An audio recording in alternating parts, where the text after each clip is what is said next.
Good morning, Rustin. It's good to be with you. And it's good to be at Vox. And I'm the visitor, so I'll get us started. Yeah. Visitors bat first.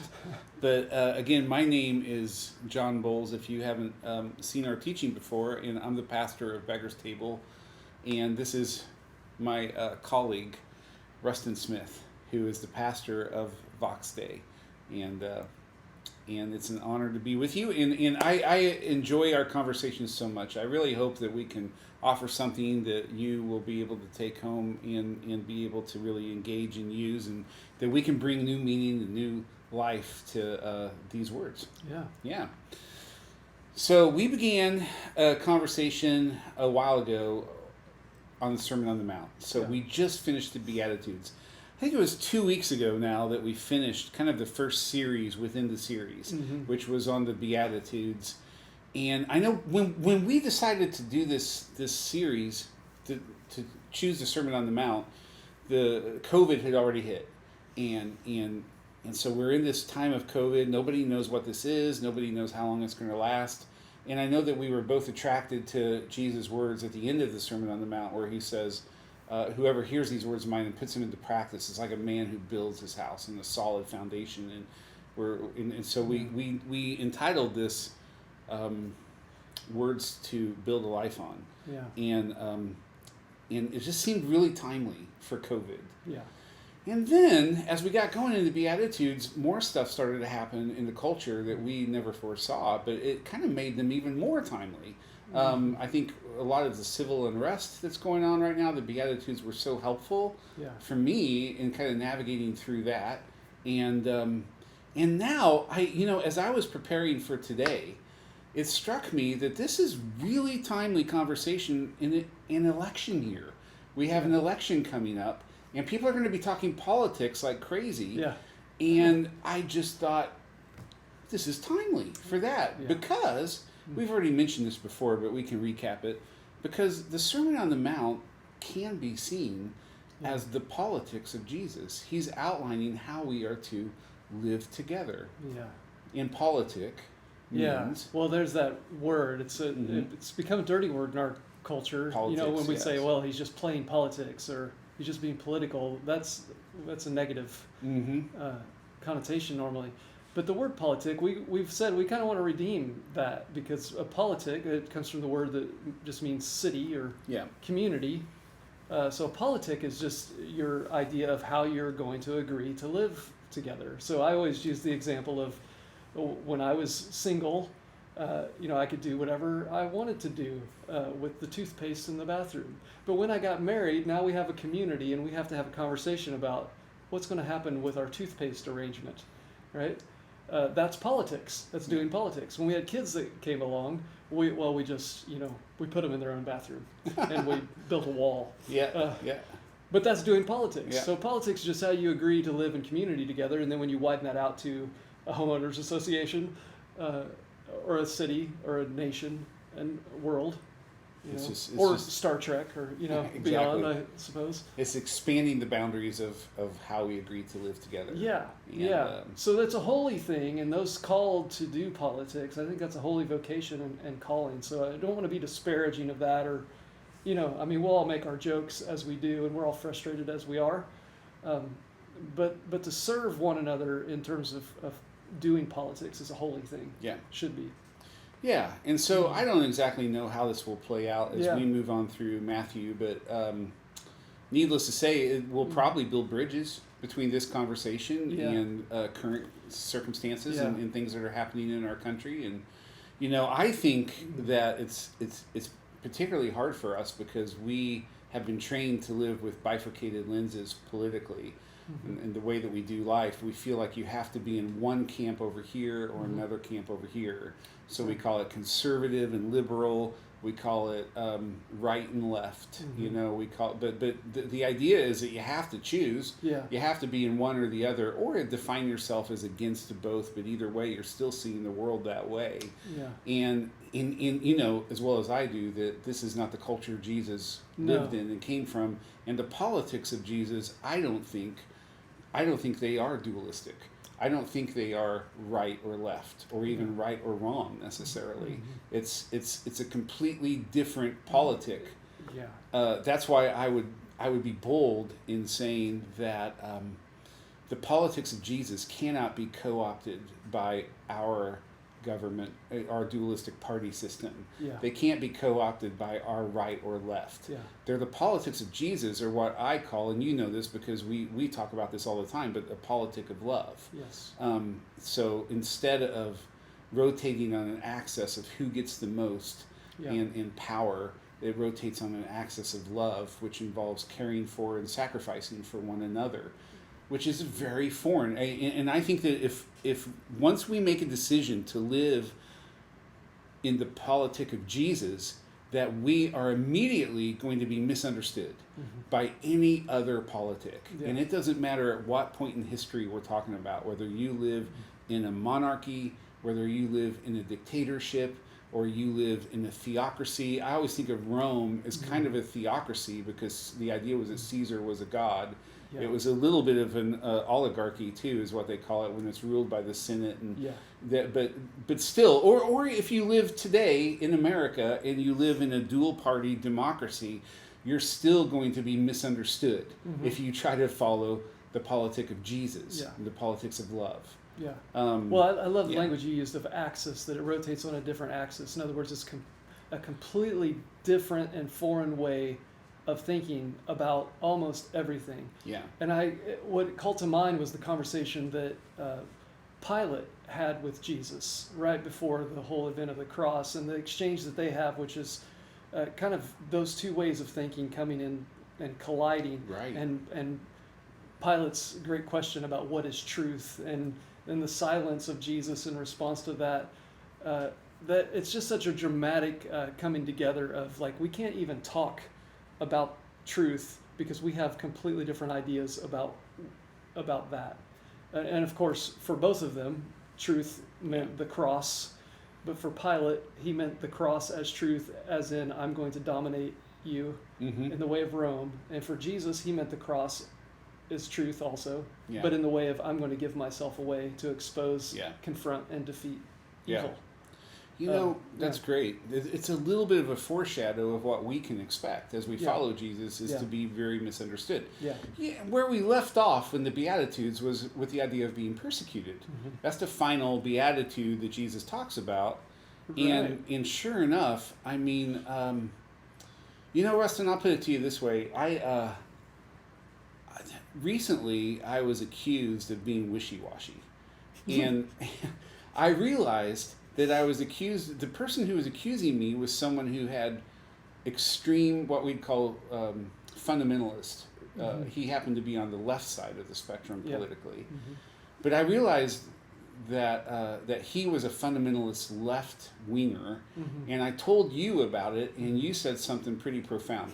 You said, well, John, the only people who ever accuse me of being wishy-washy are extreme right or left, but when we follow Jesus, we don't find ourselves camping out in one tribe or the other, and those two people see us as wishy-washy. Wishy-washy, because I think when you're in that mindset of it's left versus right, then anything other than left or right can look like you're trying to be a centrist. And I've been accused of that. Well, you're trying to please both sides, and like, no, that's not what I'm after either. I'm trying to follow Jesus and trying to live in the politic of Jesus and have my mind transformed by Jesus. And sometimes that's going to put me in a place that makes sense to neither end of this. In fact, I say sometimes. It feels like most of the time. There's no camp. There's no camp for people who are taking this stuff seriously. Is acentrist? Is that a word? I like it. Yeah. Did you make that up? No. Never heard that until just now, as far as I know. So, all right. Well, I think that where we left off was, blessed are those who are persecuted. And, I'm going to ask you this question. If somebody told you that you're going to be persecuted for following this or whatever it is, and what's one of your knee-jerk reactions? Like, well, if you do this, you're going to be persecuted. Well, I immediately think about how to avoid the persecution part and still get away with doing it. Okay, there you go. That's what I thought of. Really? Is the first thing you think of is how I'm going to distance myself from the persecution. I'm going to Okay, flee. yeah, I'm going to find a way to, yeah. Yeah, to flee. If there's a needle I can thread where I can still maintain integrity but avoid the persecution, I'm going to avoid that. Yeah. Yeah. So with that in mind, I don't think it's necessarily a coincidence that the next section of teaching in the Sermon on the Mount, which would be Matthew chapter 5, verses 13 through 16, is about being radically present. Yeah. And not avoiding, not fleeing, but being present. Yeah. And anyway, I thought maybe I would read these verses and then we'll Great. get into it. So here's what Jesus says, starting with verse 13 of chapter 5. He says, you are the salt of the earth. I might stop for 1 second. Can I stop? Can I ask you to elaborate on the you being used here? Because you guys might not know this, but Rustin has actually written a seminary paper over this stuff. So he's got some really good information here. So I did a lot of hard work on this. Yeah. Like 10 years ago. No, it's just that word is the version of the word you get in that verse is an emphatic you. So I just think of it as the finger in the chest you. Yeah. Like nobody else is, as you say, salt first. Nobody else is the salt. You are. You are. Like stop looking at me to do this. You do it. Yeah. It's that kind of you. Yeah. Emphatic. Emphatic you. I don't know if this is right or not, but when I hear that, I always think like, so instead of Jesus saying you, like Israel, he's saying you, Rustin. Possibly. Possibly. Yeah. Yeah. I mean, certainly in terms of responsibility, that stop praying about it. And do it. This is your responsibility. Okay. Right? This is who you are. So that's good. That's you, emphatically you. Emphatically you. You yourselves would be another way. It's plural, so you yourselves. Okay. There you go. Right? Okay. You yourselves are the salt of the earth. Yeah. But if that salt loses its saltiness, how can it be made salty again? It's no longer good for anything except to be thrown out and trampled underfoot. I mean, immediately we know that we're talking about the value of something. Yeah. Is it valuable or not? Can it be used or not? Right. Yeah. You, he goes on to say in verse 14, are the light of the world. A town built on a hill cannot be hidden. Neither do people light a lamp and put it under a bowl. Instead, they put it on its stand, and it gives light to everyone in the house. In the same way, let your light shine before others, that they may see your good deeds and glorify your Father in heaven. It's a famous passage right there. It is famous. Yeah. And, I feel like that's one of our battles, is that over familiarity. Yeah. So much of the Sermon on the Mount is so well known that it just, we almost turn it off when we hear it because we've heard it so much. How many camp talks have you heard on salt? Yeah, I know. And I'm trying to not say the same things I heard since I was 13 years old. Right. So a lot of them were true. Yeah. And as far as they went. Yeah, but we have a particular challenge is to really to help these words come alive. Well, I think this whole thing has been like, let's give it a fresh hearing. Yeah. Let's come back around to it now and listen again. So I want to suggest, to get us started on that path, in linking it to what we have just been saying, I want to suggest that Jesus' teaching on persecution has not ended. See, one of the things when we read the last beatitude is that we think of persecution as being done with that beatitude. But I actually think that he's riffing on that. I think he's elaborating on persecution here. And in my mind, Jesus is outlining the conditions of persecution.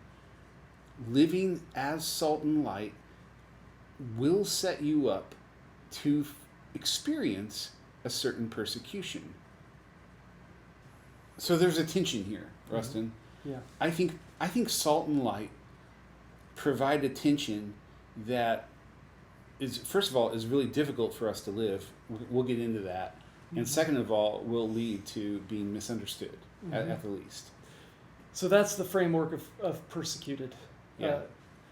I like what you had said before about we need not rush ahead and think about particular ways of being persecuted, but I guess the suggestion here is that if you do all these things in the Beatitudes, you have just set yourself inside the conditions in which persecution happens. Yeah. Yeah. Well said. Is that? Well said. Okay. So let's take these one by one. First of all, salt. Mm-hmm. And it sounds silly to say, but there's a lot to say about salt. A lot. And there's almost too much to say about salt. I mean, people don't realize how important salt was. Yeah. I mean, wars were fought over Through most salt. of history. I read recently that even in the Revolution, well, I was watching Hamilton, right? So Yeah, I right. started spending my nights like reading Revolutionary War history now because it's so fun. There was a big to-do about salt in the Revolutionary War, and Benjamin Franklin making a deal with some foreign power, and I guess salt was pretty important to those guys. Very important. Yeah. And of So course, even more so in the ancient world, I'm assuming. yeah, and as a lot of people know, it's not just for its seasoning, Yeah. not just for its flavor, which is the first thing I think of when I think of salt, but it was for its preservative use. Yeah. And it acted as an antibiotic even and prevented mold in meat, and it did that by being thoroughly immersed into the meat. Yeah. There was, salt. We've heard all these sermons probably, but salt for purification. Purification, yeah. Salt used as fertilizer, which was always a surprise to me because I I'd had always not heard that I'd always one. heard of salting fields as a way to kill crops, but the right amount of salt apparently is a good fertilizer for growing things. Okay, that's good to know. I didn't know that. I didn't know that. Yeah, what are some of the other? You named it. I guess some of them: preserving agents, flavor. Yeah. Salt in other places, I think even in Scripture, is a metaphor for wisdom, or it was in the ancient world. Okay. Salting something is a wisdom. That's great. So there's a ton of little, and an ongoing debate about what in particular, if any particular meaning. It was an era before refrigeration.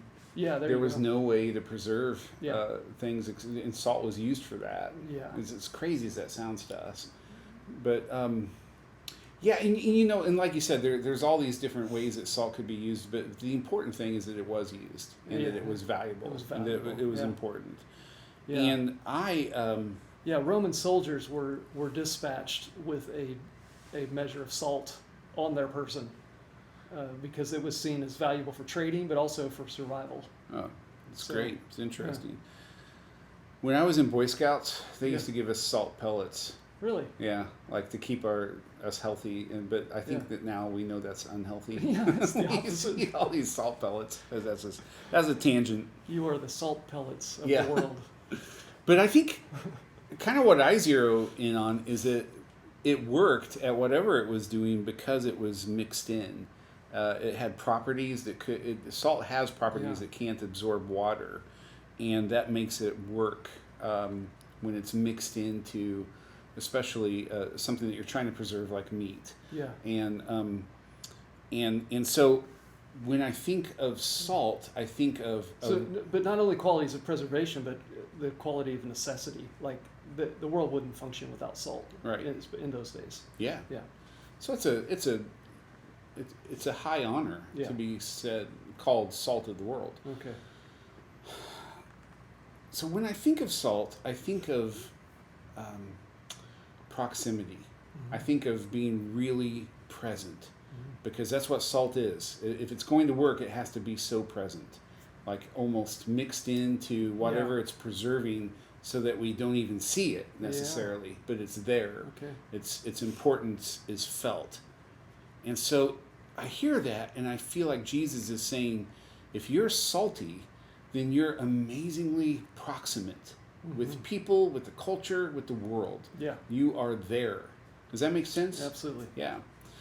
So then, and take this for what you will, but I kind of juxtapose that with light in a way. Now, first of all, let's give light its due as being so important, because light can be something that we take for granted today.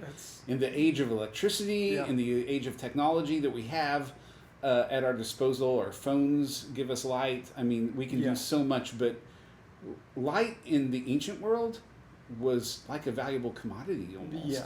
Yeah. Valuable, and it had to be cultivated and tended. You couldn't just flip a switch to turn on a light. Yeah. Like we use light. I mean, I always joke that I carry my iPhone around for a light. So if I can't see the keyhole, I use my iPhone screen to just illuminate.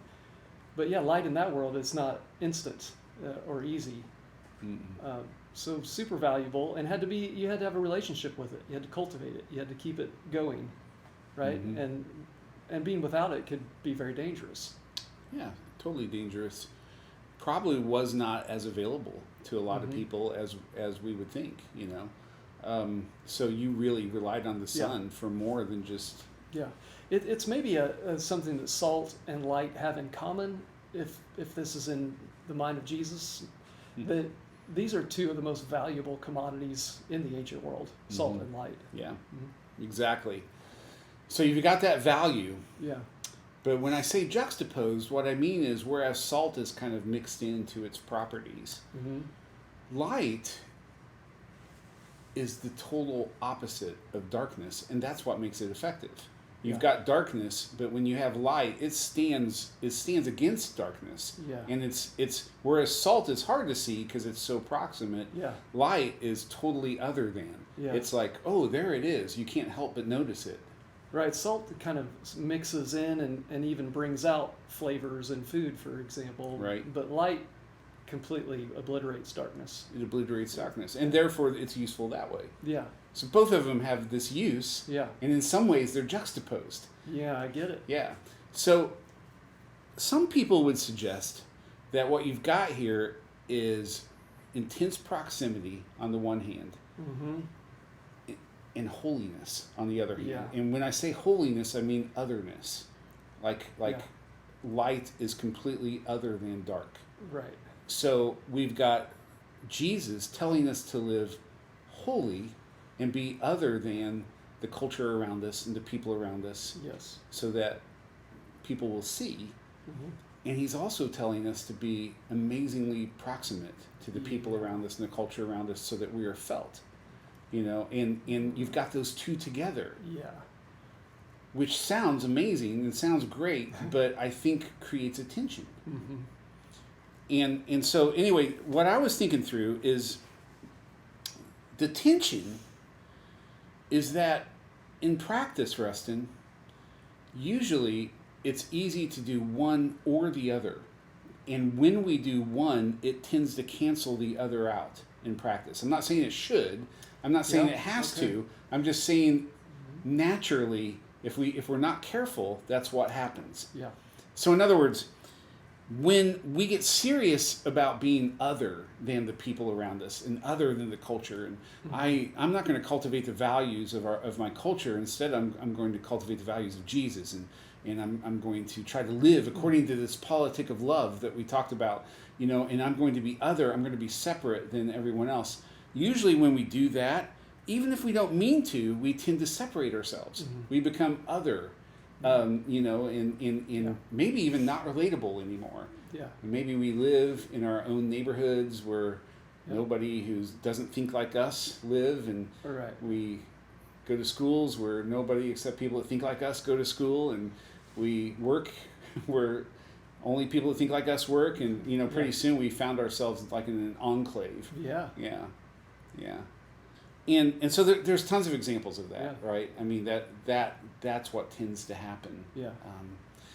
But on the flip side, if we make a concerted effort to be mixed in, to be incredibly proximate to the culture around us, so that we're salt in maybe we don't stand out at all, but we're felt. Yeah. What happens a lot of times is we lose our otherness. We start to become like everything around us. Right. You lose the saltiness, as Jesus says, right? Yeah. Your effectiveness. It's funny, too, because salt, I don't know what Jesus had in mind about chemistry, but it's hard to dilute salt, apparently, like chemically. The only way is to dilute it in water or something like that. It's hard to break it down. Salt doesn't actually lose its saltiness, which is a funny thing, unless you dilute it. Yeah. It's just an interesting wrinkle there. It is. So, I'm sure Jesus knew that, is what I'm getting at. Yeah. But he warns about losing your saltiness. I think that's interesting. Yeah. So this just brings to mind how do we do this? Mm-hmm. How do we live proximate and yet holy? Yeah. One of the first things that comes to mind, I think of the statistics that I have seen about kids who grow up youth group, youth group kids. Not that there's anything wrong with youth group kids at all. I mean, youth groups are awesome. But, they have statistics about kids who grow up maybe homeschooled in youth groups and stuff like that go away to college. Yeah. And that they tend to fall away from their faith pretty rapidly. Yeah. And they say one of the reasons is because, they have spent so much of their life living separate from, and now they're mixed in, and they don't know how to navigate that. So that instead of maintaining their otherness, they just become like. Yeah. Yeah. Or they hear good music for the first time.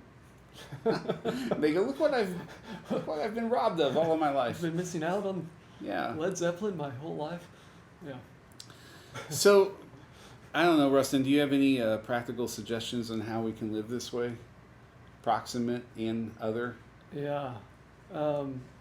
No, I think I think you've set it up perfectly though. There's the tension, because to try to do this Christian stuff without some sense of identity with a community, a Christian community, is to be set up to lose your saltiness, your effectiveness in proximity, where you work. If you're isolated, if you know nobody else who's encouraging you and walking with you and talking out issues with you as you go, it's just so easy to be subsumed into the wider culture. And we all are in all sorts of hidden ways, right? We just get kind of swept along ideologically in all sorts of ways. In our moment, in politics, left and right? So I think that part's difficult. And then the opposite is true. That it's super easy to kind of withdraw back into like the Christian enclave and to be so separate that you're no good to the actual culture around you. And so there's always been this tension in Christian history of movements that are withdrawing in order to preserve Christian identity, and sometimes in history that's really been necessary. You think of the early monastics, for example. But then the opposite is true, that you can be so isolated that you're no good to the culture that's going on without you. Yeah. So there's always a tension, and I think that happens on a large scale and in large movements in history of the church, and but it also happens in our personal lives of like being consumed by the culture, by its ideologies and thought processes and values, or on the other extreme, being so withdrawn from it that we aren't present to it in order to serve and to do good and to help shape culture. Yeah. So that tension, I think, there's just a long history of that in Christian history. Yeah, that's good. Yeah. I can imagine, not that you have to share any stories or anything, but I can imagine that you had to walk this line yourself as part of a band that was a quote-unquote Christian band. Yeah. You signed with a Christian label, but yet I know that the last thing you would want to do is to be just categorized as he's a Christian artist instead of an artist, and so I can just imagine there's a tension there that you've walked. Yeah, it's a tension. I don't know that I have a lot of wisdom about it now, but it was really rough in my early 20s signing to a label, a Christian label, being a Christian band, and doing it from a place of artistic expression. I mean, to me, making the music was filled with theology. The presence of God is wiring in me the desire to communicate things and to make art, and that's why I was drawn to it and got into it. Funny enough, as soon as you get into that world of Christian music, this was back in the 1990s. Remember that? So long ago, yeah. Back then, I don't know what it's like now. Back then, what I found in the industry in those days was that they were far more interested in my testimony than the art that I was making. So it started to make it look like the art was just propaganda for promoting something else rather than the art being the thing that I wanted to express, which was a big problem. It's often a big problem with Christian art. Yeah.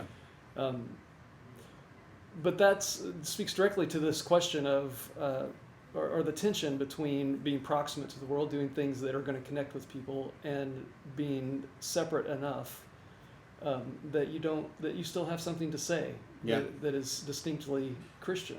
Yeah. I think that's always a challenge for artists in general. But yeah, I think that this is a tension that's hard for all of us to live into. Yeah. And I do, just as a teaser, on down the road in Matthew, as we go through the Sermon on the Mount, I really believe that Jesus gives us some examples about how to live in this tension. Yeah. So we're going to get to those examples if we progressively make our way through the Sermon on the Mount. We will get to some examples, and there's good conversation there and a lot for us to learn from. All right. But I think that we can learn a lot. I mean, I think that we naturally experience this tension in everyday life. So even if we're not all musicians in a Christian band, we've come into this kind of tension about how to be proximate and how to maintain our otherness. I have conversations with folks at Vox all the time who are in whatever field they're in and wrestling with these very issues. How do I bring my faith to bear on what it is that I'm doing 40 hours a week? I've got an easy example. And by the way, I want to say as a little caveat here, I was not insinuating earlier that there's anything wrong with homeschooling or going to private schools or anything like that. I'm just saying. I mean, no, it's good to say. We as a family have done all measures of different kinds of schooling and are still finding our way. So we just have to be aware of the challenges. There's and the challenges tension. in every direction. Yeah. But here's an example of where we come across this tension in a lot of our lives is when we're parents. So if you're going to be a parent someday, or if you already are a parent, because number one, we want to be salt with our kids. We want to be proximate with our kids. We want to be present to them. Yeah. I want my kids to be able to say that I am and was a present dad. Yeah. Not perfect, but present. So, however that presence looks like in the context of your family, but you're there, you're listening, you're talking, you're engaging with them. With my kids, I always watch their shows. Like my kids my daughter went through a time when she was into the Disney Channel, and my son went through a time when he was into the Clone Wars, and I was there like watching these things with them, and the Clone Wars was a lot easier than the Disney Channel for me, but or listening to their music with them, or playing video games with them, all of that. A lot of it's really fun, but it's still presence. Yeah. But at the same time, hey, don't tell my wife. I think playing video games with my kids is really hard work. Yeah. So okay. That's what Let's be sure to tell our wives honey, that. I'm doing my part of parenting here while I'm playing with my kids. At the same time, we don't want to make the mistake of thinking that we are kids, that we are our kids' peers or friends. There's an otherness to us because we are adults and because we are parents. Yeah. And so as much as I'm hanging out with my kids, as present as I am with you, at the same time, I need to carry myself in a way in which you always know that I am your dad and I'm not you. And there's a difference here. And that maintains their respect of me. Yeah. And in some ways, it keeps our relationship healthy because it's how it should be, but it's otherness. There's an otherness and there's a proximity, and they go together. Wow, and that's so good. That's such a great example because it's so easy to see in my own parenting, but it's more easier for me to see in people around me than to see it in myself. But there's always a temptation to either be too much separated. I'm too adult to play with you, or just authoritarian. You're going to do it my way, and I don't care what you think. And you're the kid, and I'm the adult, and you're going to be quiet. And right, there's a lot of that in Christian circles. You can see parents erring on that side. Right. Yeah. But the opposite is kind of the caricature of the cool mom or the cool dad. Yeah. It's like we're going to be buds with our kids, and you can drink at our house. Right? Exactly. Because I want to be your friend. And then you're no longer the parent, and so you can't provide anything that is, guidance. So there is the tension of like going too far into being buddy-buddy with the kid, but also too far in being authoritarian and restrictive Right. to your kid. So Right. that's the tension kind of that Yeah. we're drawing here. Yeah. Yeah. So the salt and the light is something we're called to practice every day. You know, if you're a parent, you're called to practice Yeah. that every day, just naturally. But I think that we have to practice it in our work Yeah. and in our civic life Mm-hmm. and in the church and in school Yeah. and I mean just everywhere. And Jesus is just addressing this head on. And again, I see all of this under the umbrella of the persecution, where he ended the Beatitudes. I think Jesus Yeah. is saying, when you live this way, when you're proximate and other, Mm-hmm. get ready, because it's not going to be an easy road. Right. You know, you will experience some pushback. Yeah. Yeah. Pushback. Yeah. That sounds better than persecution, but Yeah. Persecution They're- seems harsh. they're But, yeah. they're coming from the same place. You know, Rustin, I think it was persecution for his audience. Yeah. Because I think they face dangers that we don't face. Yeah. I think they could have lost their job or lost Yeah. their business, That's right. you know, by being Well, ostracized. yeah, that's right. But whereas we risk being looked at funny, you know, so, yeah. Yeah. Or being called wishy-washy. Right. Yeah. Yeah. Be misunderstood Mm-hmm. one way or the other. Right. Yeah. Well, all this language reminded me of the Nicene Creed, right? So we've talked about this before, but Yeah. there's a line in there that it confesses we believe in one holy Catholic and Apostolic Church. Mm-hmm. Like there's a rich, I mean, they meant every word, right? Back Right. then they know what they're doing. But inside of that phrase, there are these two pairs of words that stand in tension. The first is we are one and we are Catholic. So one meaning there is only one church, Mm-hmm. right? Paul says that. One church, one baptism. Catholic means, in the small c sense, that it's a church that is present in infinite iterations all over the world throughout time. Mm-hmm. So it's one church, but it's also scattered into all these Catholic expressions of the Mhm. church. So it's one and it's Catholic. Mm-hmm. The other pair of words is the important one for this conversation. That we believe in a holy church and an apostolic church. So the holy part is this otherness you're talking about. Mhm. That's partly what holy means, set apart, Right. right? It's other. Mm-hmm. So we are to be a holy church, as in we're not like the other kids. We don't participate in the same binary right and left, and Mhm. we're not like that. But at the same time that we're holy and set apart and other, we are apostolic, which is a way of saying, in your word, present, Mm-hmm. or what the word literally means is sent, Mhm. like an ambassador is sent. So you think about like an ambassador of the United States to some nation in Europe. Mm-hmm. That ambassador represents all of the United States, but is uniquely present personally in that other country. Mm-hmm. And that's what the word apostolic means. The church is to be apostolic. We're to represent Christianity in general, Mm-hmm. but we're to be personal in our place where we are, while being holy.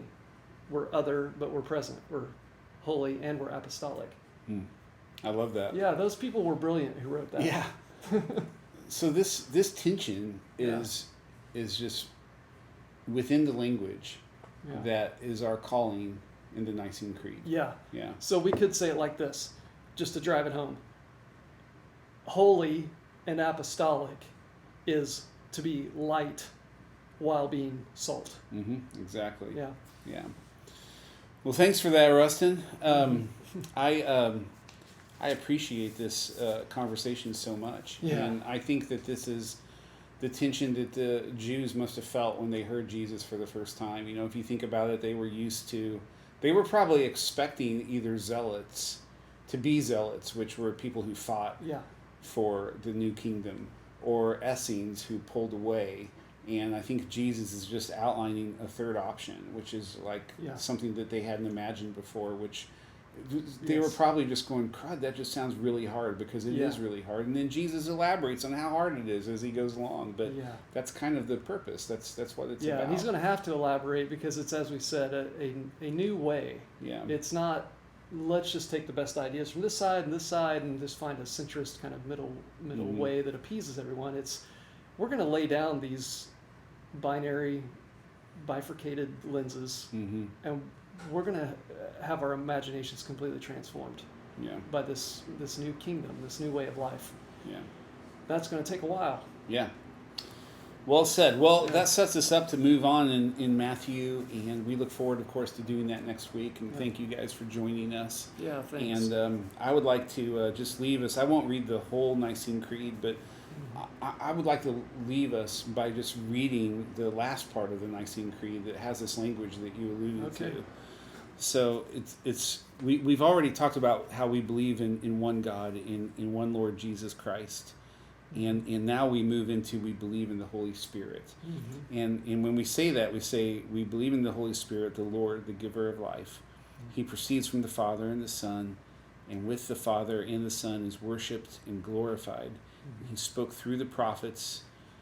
And then we believe in one holy Catholic and apostolic church. Mhm. Maybe the emphasis is on the and, Yeah, right? that's right. We affirm one baptism for the forgiveness of sins. We look forward to the resurrection of the dead and to life in the world to come. Amen. Amen. Amen.